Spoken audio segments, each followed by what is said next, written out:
Next start करते हैं stellate reticulum. Stellate reticulum को आपको पता है कि ये हमारे पास इनेमल ऑर्गन है, तो इसकी नीचे की जो लेयर होगी वो हमारे पास क्या होगी, वो हमारे पास होगी स्टिलेट रेटिकुलम।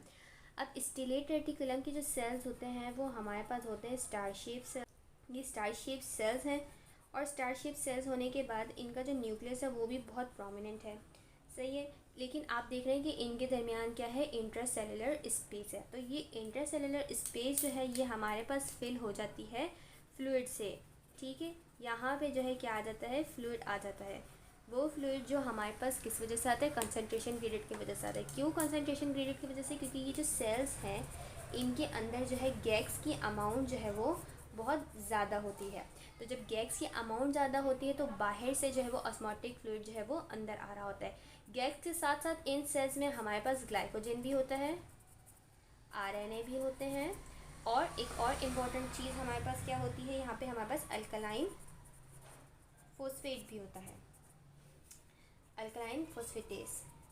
तो ये सारी चीज़ें जो है ये हमारे पास स्टिलेट रेटिकुलम के सेल में जो है वो मौजूद होती है। हम आ जाते हैं स्टिलेट रेटिकुलम के फंक्शन में। वैसे स्टिलेट रेटिकुलम का फंक्शन जो है वो हमारे पास इतना क्लियर नहीं है, लेकिन जो इसके मेन फंक्शन है वो इसका ये फंक्शन एक बैरियर प्रोवाइड करता है, क्योंकि इसके नीचे हमारे पास क्या बना है, इसके नीचे हमारे पास इनेमल बना है, ठीक है। तो अगर ये नहीं होगा तो ऐसा भी हो सकता है कि कभी कभार अगर कोई ट्रॉमा हो तो डायरेक्ट जो है वो इनेमल को हिट कर दे। तो ये जो है हमारे पास एक बैरियर जो है वो प्रोवाइड करता है। हमारे पास टूथ की जो शेप है वो मेंटेन है। इसका एक और फंक्शन ये है कि ये हमारे पास कोलेजन की सिंथेसिस भी करवाता है, सही है। अब यहाँ पे हमारे पास क्या होता है, अब आपको पता है कि हमारे पास यहाँ पे क्या है, फ्लूइड भरा हुआ है। तो फ्लूइड में हमारे पास क्या होगा, कुछ ना कुछ तो हाइड्रोस्टेटिक प्रेशर होगा ना। जहाँ पे फ्लूइड है तो वहाँ पे कुछ ना कुछ प्रेशर भी होगा। अब इसके नीचे क्या है, इसके नीचे है हमारे पास डेंटल पल्प, ठीक है। अब डेंटल पल्प में भी क्या है, हमारे पास हाइड्रोस्टेटिक प्रेशर होता है। डेंटल पल्प का भी हमारे पास हाइड्रोस्टेटिक प्रेशर होता है।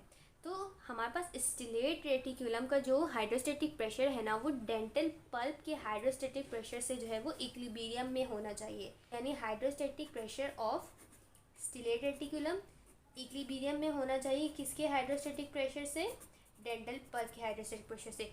क्योंकि अगर इन दोनों का प्रेशर इक्वल होगा ना, तभी ना यहाँ से फ्लूइड यहाँ पे जाएगा और ना यहाँ से फ्लूइड यहाँ पे जाएगा। ये दोनों फ्लूइड अपनी अपनी जगह रहेंगे।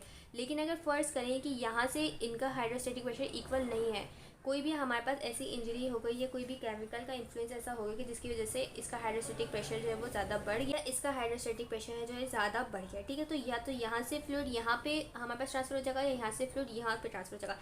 इन दोनों के मसले की वजह से होगा क्या, इन दोनों के मसले की वजह से हमारे पास मसला किस में आएगा, इनर इनेमल एपिथेलियम, जो इन दोनों के बीच में फॉर्म हो रही है। यहाँ पे थोड़ी गंदगी होगी, इसमें नीचे बनाती हूँ, ठीक है। यहाँ पे हमारे पास क्या है, समझे, स्टिलेट रेटिकुलम है और ये नीचे है हमारे पास डेंटिन। अब यहाँ पे भी हमारे पास हाइड्रोस्टेटिक प्रेशर है और यहाँ पे भी हमारे पास हाइड्रोस्टेटिक प्रेशर है।